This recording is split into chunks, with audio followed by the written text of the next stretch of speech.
Só botar aqui a página. 1, 2, 3. Literatura de cordel, imagens do sertão. Aqui João Carlos Espíndola, com mais um romance com mais uma gravação de romance de literatura de cordel para você. E dessa vez, meu amigo, minha amiga, nós vamos ver aqui um cordel de um poeta extraordinário, genial, espetacular, que está entre os top 10, na minha opinião, da literatura de cordel, entre aí os maiores nomes do cordel brasileiro, como João Martins de Ataíde, Leandro Gomes de Barros, Manuel da Almeida Filho, Minelvino Francisco da Silva, Manuel Pereira Sobrinho, José Pacheco, Rodolfo Coelho Cavalcante. Tá ele aqui no meio, é o Caetano Cosme da Silva.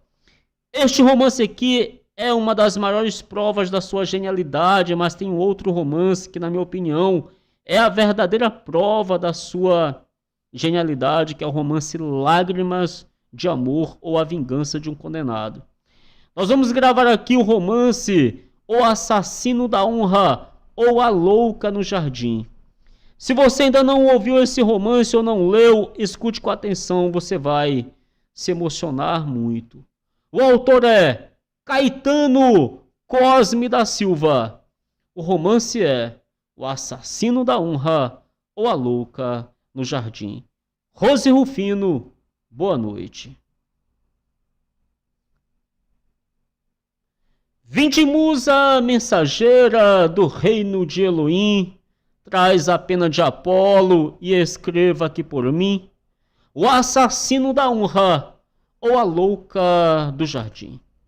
Essa história é um exemplo para qualquer mulher casada que respeita seu marido e deseja ser honrada, que para quem não tem honra, a honra não vale nada.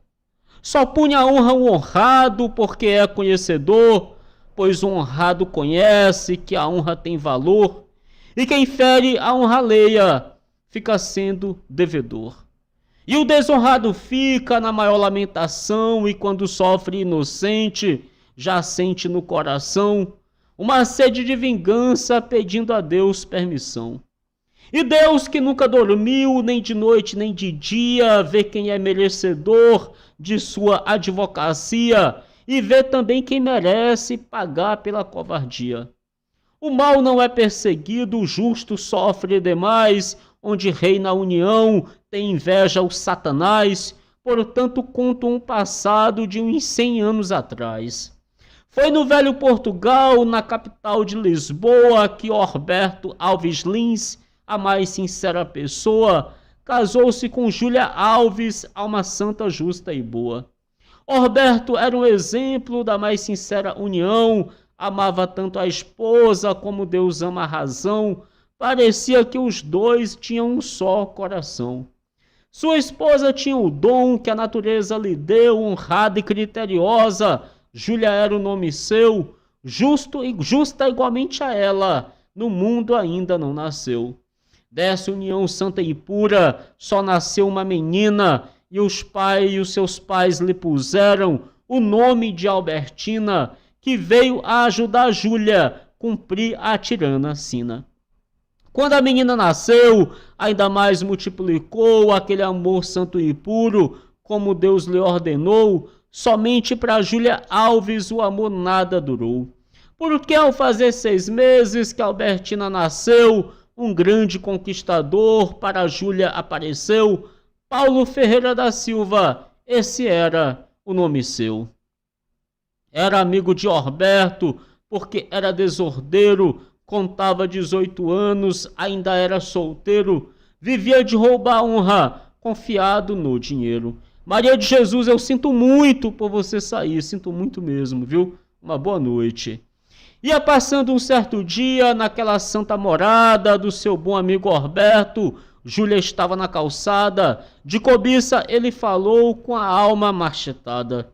Dona Júlia, dei-me água, e ela sem ter maldade trouxe a água e deu a ele com educabilidade, sem saber que ele queria roubar-lhe a moralidade. E perguntou por Orberto, disse ela foi receber umas casas na cidade que deixou-as para vender. Disse Paulo: eu tenho pena de ver Orberto sofrer. Orberto era para ser um homem mais felizardo, é bastante que possui, um anjo tão delicado, que para dar-lhe um conforto de viver mais descansado. Dona Júlia respondeu-lhe: mas Orberto não é pobre, só não é milionário, porém possui certo cobre, e tem mais essa fazenda que a nossa pobreza encobre. Paulo disse: é verdade, ele tem certo dinheiro, porém não é como eu sou, capitalista e banqueiro, e posso fazer Orberto meu sucessor e herdeiro. A senhora neste sítio não está bem colocada, e a senhora não pode viver aqui sendo honrada, e Orberto na cidade até alta madrugada. Vou propor-lhe uma proposta, mas quero ser perdoado. Se não aceitar, perdoe, que esse seu menor criado, que por seu amor se acha quase louco, apaixonado. Dona Júlia conheceu ser um caso de adultério, lhe respondeu o senhor Paulo, o homem que tem critério, não desonro lá alheio, que honra contém mistério. Que quem diz assim não engana, o senhor fica avisado, o homem que tem vergonha não é desmoralizado, eu vou contar a Orberto para não trazê-lo enganado.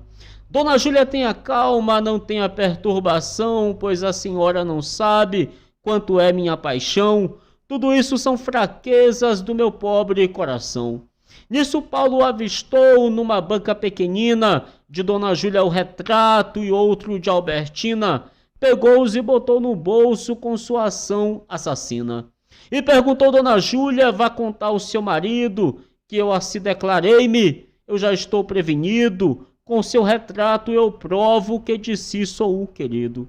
E se a senhora contar a Orberto esse passado, com os seus retratos eu provo que fui seu apaixonado, e a senhora só conta por eu ter lhe desprezado.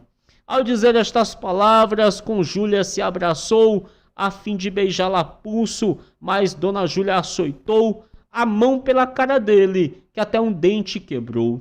Paulo então se retirou, com a cara bem opada, e o dente que quebrou, botando sangue engolfada, e disse para Dona Júlia: essa desfeita é vingada.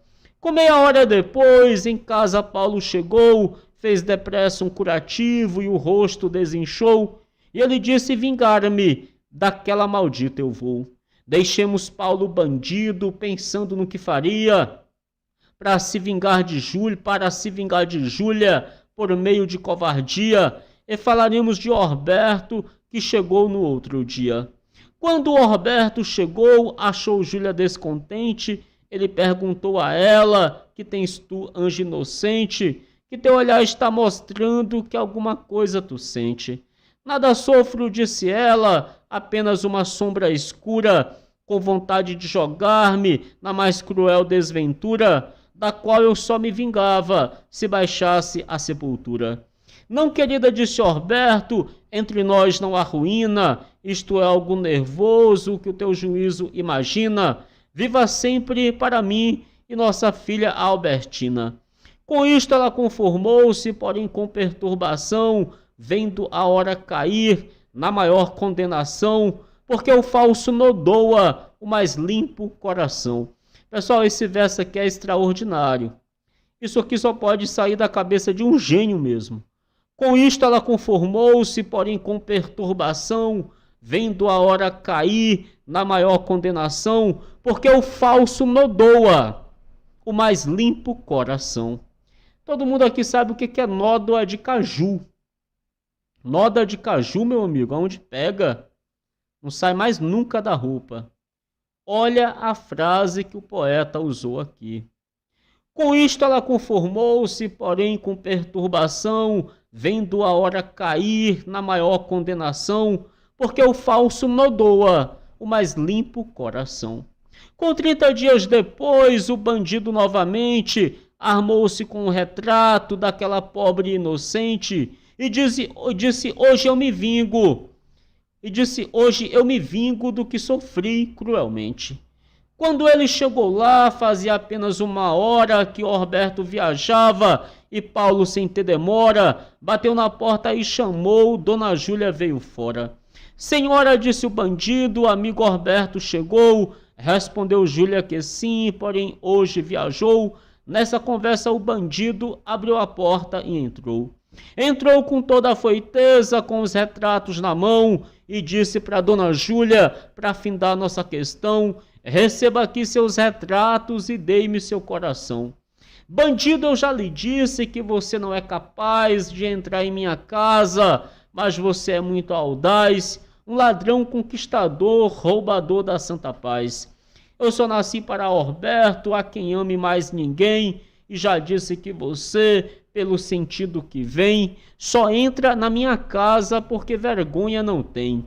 Você é mais que covarde pela má inclinação.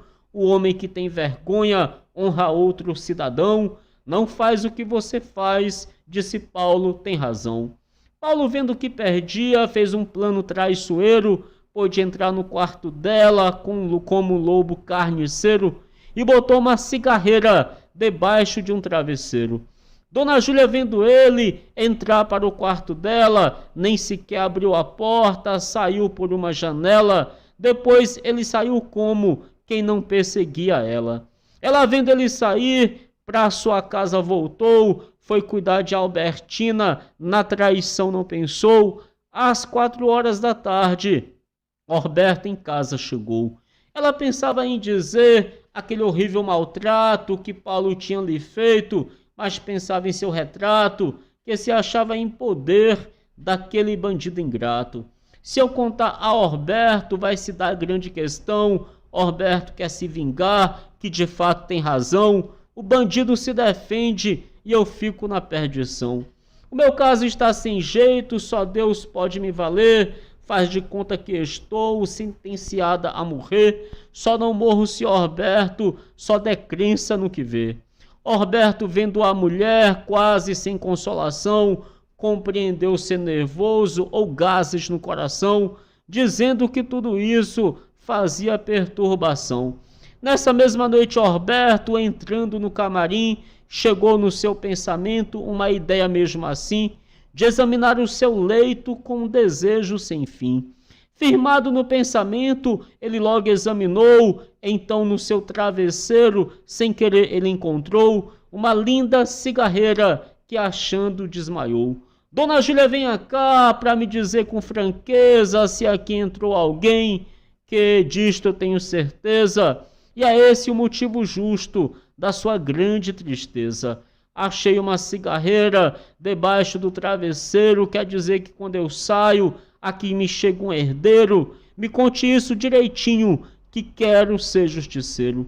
Dona Júlia, quase trêmula, a ele se apresentou. Orberto mostrou a ela o que ali encontrou. Quando Dona Júlia viu, do traidor se lembrou. Orberto, querido Orberto, só sendo uma tentação satânica onde alguém que inveje nossa união, botou essa cigarreira em cima do meu colchão. Nada disso, disse Orberto, você me atraiçoou, vai pagar com sua vida o crime que praticou. Nisso alguém bateu na porta e bem alto assim falou: Dona Júlia, olha aqui, uma cartinha de amor, que seu amante querido me pediu esse favor. Dona Júlia, ouvindo isso, soltou um grito de dor. Entregando aquela carta, logo desapareceu, nem sequer o portador Orberto não conheceu, porém quando abriu a carta, de raiva o corpo tremeu. Vamos lá. É verdade.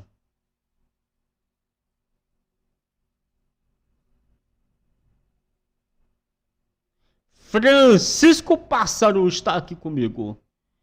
Na carta viu os retratos de sua filha Albertina e o de Júlia também. Ele disse: ó assassina, teu crime pede vingança à providência divina. A carta dizia assim: ó Júlia, minha querida, eu estou arrependido de me tornar homicida, porque te jurei deixar Orberto no chão sem vida. De gozar os teus carinhos não estou arrependido, porque de fato eu já fui pela senhora vencido, e a senhora pediu-me que matasse o seu marido. Mas me acho sem coragem de praticar tal horror, pois conheço que a vida é o ser de mais valor. Mesmo sem matar Orberto, eu já gozei seu amor. Aí estão aí seus retratos, caso não os queira mais, divida lá seu amor com outro qualquer rapaz, que possa fazer seus gostos desse seu genio voraz. A senhora já pediu para eu matar o seu marido, pode ser que muito em breve eu também seja traído, no dia que a senhora arranjar outro querido.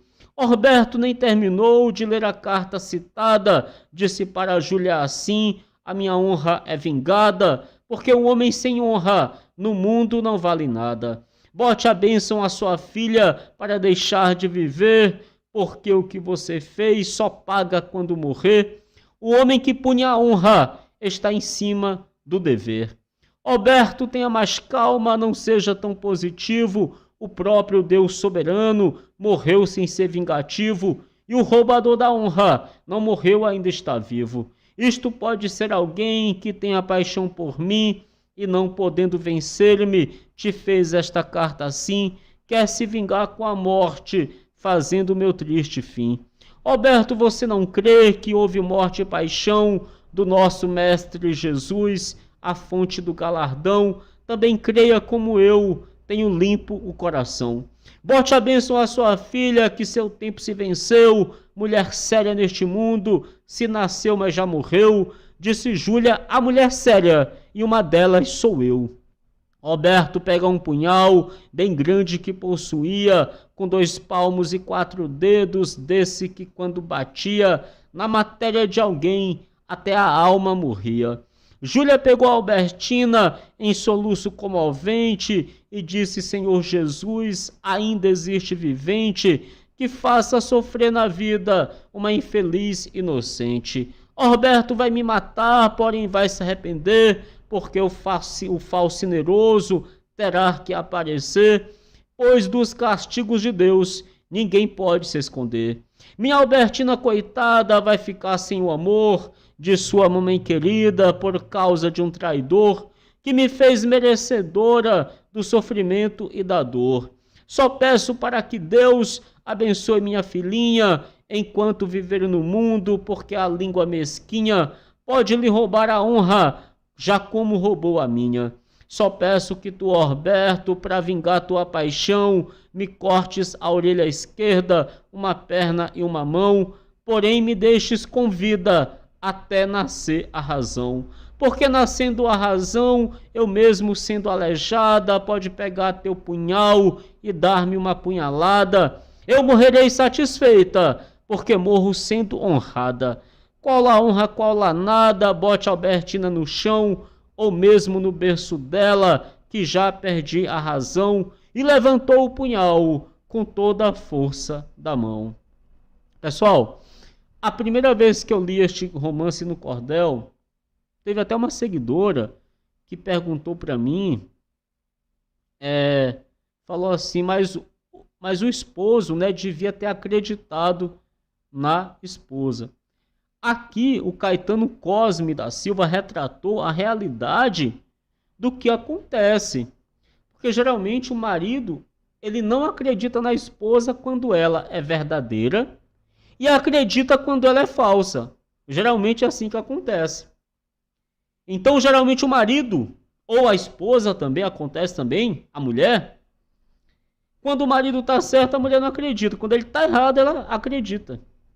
E o marido também. Eu já vi casos assim, o meu pai com a minha mãe. Então a minha mãe, uma mulher honesta, honrada com meu pai, e meu pai duvidava da minha mãe. E vice-versa, porque existem casos contrários também. É aqui que está a genialidade do poeta. A genialidade. Porque está demonstrando uma coisa que realmente acontece. Orberto, querido Orberto, pelo leite que mamou, Jesus na Virgem Maria, quando Deus o enviou, para a terra perdoa a mim, porque inocente estou. Ao dizer estas palavras, Orberto o punhal soltou, porque naquele momento Albertina lhe chorou, mas vendo o punhal no chão, a menina se calou. E assim continuou, que quando Norberto pegava no punhal a criancinha, abria a boca e chorava, ele soltava o punhal e a criança se calava.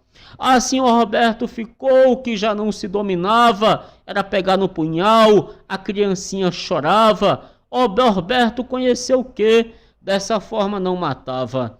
Resolveu mandá-la embora para nunca mais voltar. Então Júlia garantiu não vir mais nesse lugar. No mesmo instante saiu no mundo a peregrinar. Enlouqueceu de repente por pensar em Albertina, embrenhou-se na montanha, lamentando a sua sina, onde foi viver igual a uma ave de rapina. Portanto, deixemos Júlia na montanha abandonada e vamos ver Albertina, de que forma foi criada e como chegou a ter sua vida angustiada. Norberto logo mudou-se para o centro da cidade e trouxe para Albertina, da sua propriedade, uma velha caridosa que a criou sem maldade. E não tentou mais casar, porque de fato arranjou essa velha já idosa que muito lhe agradou, a qual criou Albertina, até quando se formou. Quando Albertina contou 14 anos de idade, sua mãe de criação, a velhinha de bondade, por ordem da providência, herdou a eternidade. Já foi o segundo golpe que Albertina sofreu, pois a mãe que conhecia foi aquela que morreu. Sabia que teve outra, porém não a conheceu. O leitor está lembrado que a mãe de Albertina, do traidor, foi traída e saiu cumprindo a sina, como louca pelo mundo, feita a maior peregrina. Passou um ano na mata, na mais cavernosa que havia. Na hora que estava sã, se ajoelhava e pedia vingança do crime injusto, que sendo justa sofria. Seu vestido, coitadinha, já fazia piedade. Não havia quem dissesse qual foi sua qualidade. De cipó, folha ímbira, já era mais da metade. Assim passou 12 anos, pelejando com a sorte, chorava e depois gemia e pedia a Deus a morte, até que um dia se viu com seu espírito mais forte. Abandonou a montanha e seguiu para a cidade, só em dizer heresia avançava a sua idade. Antes de chegar passou em sua propriedade. Na fazenda viu Norberto e logo reconheceu, lhe pediu uma esmola, ele sem dúvida deu. Ela disse: Deus lhe dê o que já lhe pertenceu. Norberto lhe perguntou: que conversa é essa sua? A louca respondeu: nada, me ensine o caminho da rua e não olhe para mim, que eu me acho quase nua. Com as palavras da louca, Norberto se conformou e a louca com 2 dias lá na cidade chegou e dos bancos do jardim ela se apoderou. Sorria sem ver de quê, chorava sem sentir dor, clamava dizendo assim: ó Jesus, meu Salvador, vingança, Jesus, vingança sobre aquele traidor. Considere, ó meu Jesus, que quem já fui eu nessa vida, de par com meu esposo e minha filha querida, tudo tinha e hoje aqui me vejo quase despida. Meu vestido e minha sombra se findaram, eu estou nua, descalça de pés no chão, peregrinando na rua, igual uma nuvem escura que cobre o sol e a lua. Então, naquele momento, foi chegando perto dela Paulo Ferreira da Silva, o que atraiçoou ela. Foi conhecido e não soube nem sequer quem era aquela. Perguntou o nome dela, respondeu ela: uma louca. E você, monstro assassino, se tiver língua na boca, aumente minha miséria, que essa ainda foi pouca. Ouvindo essas palavras, Paulo logo caminhou para a loja e um vestido muito decente comprou, costurou no outro dia e para a louca levou.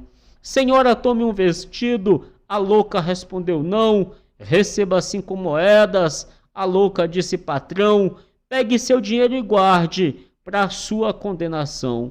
Nada disso, disse Paulo, tome minha boa louca, o vestido e as moedas. E com a voz muito rouca, a louca lhe respondeu, a sua consciência é pouca. Quando a louca disse assim, uma mendiga chegou, trazendo um fraco vestido, e para ela assim falou, aceite este mulambinho. Então a louca aceitou.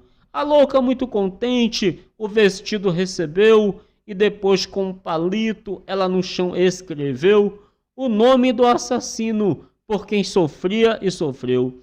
Lendo aquele escrito, retirou-se o traidor. Portanto, vamos falar sobre o ente sofredor, que só herdou nessa vida o sofrimento e a dor. Vou citar para os leitores o que a louca cantava, quando ela mais ou menos da filhinha se lembrava, e do marido também, que na mente ainda estava. Eu vou pedir aí, pessoal, para você deixar o seu like, hein? Ao invés de tirar o like, deixa aí o seu like, porque isso ajuda muito. Vou citar para os leitores o que a louca cantava, quando ela mais ou menos da filhinha se lembrava, e do marido também, que na mente ainda estava.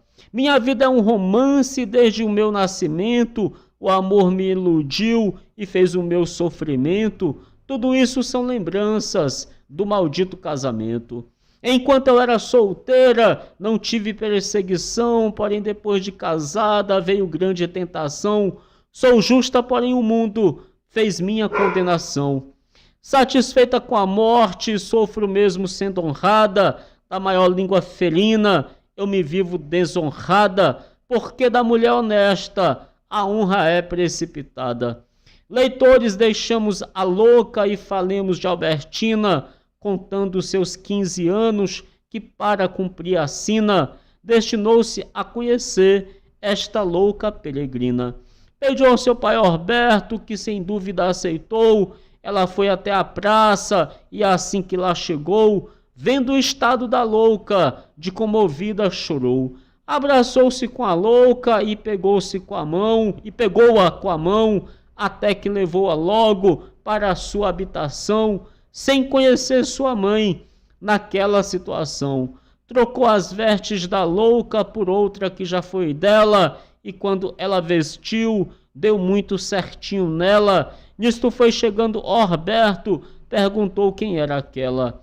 Esta é a louca, papai. A Albertina disse assim, aquela que o senhor disse-me que vivia no jardim, e eu fui visitá-la e trouxe ela hoje para mim. Não, filhinha, disse Orberto, assim não dá certo não. Dê roupa a ela e dinheiro e uma boa refeição, depois mande ela voltar para a sua habitação. A Albertina foi levar a louca lá no jardim, deu-lhe dinheiro e comida e findou dizendo assim, boa louca, tu vais ser apadrinhada por mim. Ó minha boa menina, que palavra de valor, foi Deus que te deu a vida, um coração de amor, para te compadecer de um ente sofredor. Albertina despediu-se, muito chorosa, e regressou. Com 10 minutos depois, em sua casa chegou, já um rapaz conversando com Orberto, ela encontrou. Meu amigo, se você acabou de entrar na transmissão, deixa aí o seu like, o seu joinha. Isso ajuda muito o nosso canal. Esse rapaz era Paulo, o maldito traidor, o assassino da honra, a cobiça do amor, com a presença de santo, mas sendo um devorador. Assim que viu a Albertina, tratou de lhe conquistar e disse, ó bocado rico, bom de um homem gozar, vou roubar-lhe a virgindade, ou então lhe difamar. Porém a moça para ele não soltou um ar de riso, e Paulo de cá dizendo, de te gozar eu preciso, e assim se retirou, quase doido do juízo. Com 15 dias depois, ele foi lá novamente, com o coração do mal, natureza de serpente, com vontade de manchar a linda jovem inocente. Nesse dia, Orberto Alves para o sítio viajou, e Paulo chegando lá, Orberto não encontrou, mas pelo atrevimento abriu a porta e entrou. A Albertina saiu fora e dele apertou a mão e Paulo decente achou, da moça a educação, da vontade com o desejo, chegou a ocasião. Paulo disse: minha santa, me encho de alegria em ter honra de entrar nesta sua moradia, somente para lhe dizer que lhe tenho simpatia. Albertina então lhe disse: muito obrigada, Senhor, pela sua exaltação, sua honra e seu valor, só não fale para mim em assuntos de amor. Por qual razão a senhora deseja me recusar, eu sendo um milionário, e você me rejeitar? A moça disse: riqueza nem fez nem me faz amar. Ainda que o Senhor possua todo o brasão, tenho honra muito mais do que mesmo Dom João, eu não lhe amo porque lhe odeio de coração. Paulo Ferreira, ouvindo Albertina assim falar, retirou-se angustiado, pensativo a estudar um meio com que pudesse ele dela se vingar. Enquanto o bandido estuda a forma da traição, vamos ver um grande exemplo do autor da criação, porque o falso só reina enquanto dorme a razão. Mais um verso genial desse romance. Albertina foi buscar a louca lá no jardim e, quando ela chegou, Albertina disse assim: minha louca, Paulo ontem veio seduzir a mim. A louca chorando disse: boa menina, cuidado, Paulo é o roubador da honra do povo honrado, pois eu conheço um casal já por ele desonrado. E era um casal honrado a quem ele atraiçoou com 2 objetos alheios que ele mesmo roubou, feriu uma mulher justa e o marido acreditou. Ainda não satisfeito com o falso traiçoeiro, foi no quarto do casal e deu um golpe certeiro, deixando uma cigarreira debaixo do travesseiro. Albertina, ouvindo isso, um grande choque tomou, porém conservou-se muda, e quando seu pai chegou, o que a louca lhe disse, ao pai ela contou. Essa história tem areia, Horberto lhe disse assim, a história dessa louca caiu em cima de mim, e se ela não mentiu, o caso vai ser ruim. Não deixou mais que a louca voltasse para o jardim, mas a louca disse: eu vou, que lá há de ser meu fim. Se for mentira o que disse, pode castigar a mim. Albertina, muito chorosa, lhe abraçou soluçando e disse: boa mulher, és louca, mas está mostrando que não és mulher ruim, pois teu gesto está provando. O leitor sabe que Paulo jurou manchar a donzela, então nesse mesmo dia, ele com muita cautela, tentado pelo diabo, pôde entrar no quarto dela. Agora o leitor vai ver quanto vale a virgindade. Paulo foi ferir a honra, mas o Deus da eternidade fez ele pegar no sono e pagar a crueldade. Mesmo debaixo da cama da mocinha ele ficou, e prometido por Deus, o sono lhe agarrou, porém só assim pagava os crimes que praticou. Albertino, à meia-noite, avistou Paulo deitado, dormindo de boca aberta, e chamou seu... Albertina, à meia-noite, avistou Paulo deitado, dormindo de boca aberta, e chamou seu pai de lado. Horberto, chegando, disse: me considero vingado. Horberto acordou Paulo já debaixo do facão, e quando ele acordou-se, conheceu a perdição. Para não morrer, acusou-se como assassino e ladrão. Paulo tinha um bom revólver, mas com ele não armou-se, forçado pelo remorso. Então ele acovardou-se, que de fato era o assassino da honra, então declarou-se. Contou que entrou no quarto da moça para se vingar, porque ela em outro dia tratou de lhe recusar, foi roubar-lhe a virgindade, ou então a difamar. Contou também que peitou a mulher do seu amigo, e a mulher lhe cuspiu, ele se vendo em perigo, roubou os retratos dela, temendo um certo castigo. Contou como colocou debaixo do travesseiro a cigarreira cromada, achando um golpe certeiro, e também falou da carta que mandou por desordeiro. Jurou por todos os santos que Dona Júlia era pura, e muito lamentou depois em ver uma criatura tão justa e por sua língua sofrer tanta desventura. É aquela pobre louca que está lá no jardim, a tua mulher que foi martirizada por mim. Um bandido como eu só presta levando fim. Ao dizer estas palavras, pelo revólver puxou, em cima do peito esquerdo, em si mesmo detonou, morreu no mesmo momento, pelo mal que praticou. Orberto e Albertina derramaram prantos tantos, chegou a louca dizendo: o que é isso, meus santos? Essa louca é Júlia Alves, que veio enxugar seus prantos. Considere, meu leitor, que hora santa e feliz, Júlia Alves como esposa, Orberto Lins ainda quis, e foram viver felizes, segundo a história diz. A louca, vendo tombar no chão sem vida o bandido, ficou sã igual a quem ainda não tinha sofrido de loucura e foi viver com a filha e o marido. Albertino, Orberto e Júlia no mesmo dia levaram Paulo numa padiola e a polícia entregaram, e como tinham razões, no mesmo dia voltaram. Disse Albertina: o futuro será o que Deus quiser. Esse exemplo é um conselho, só não toma quem não quer. Homem nenhum neste mundo terá a mim por mulher. Com papai e com mamãe, a vida tem mais prazer, eu vou viver mais feliz. Todo mundo pode crer, a minha mãe conheci, no santo dia que vi o assassino morrer. Literatura de cordel, imagens do sertão, o assassino da honra,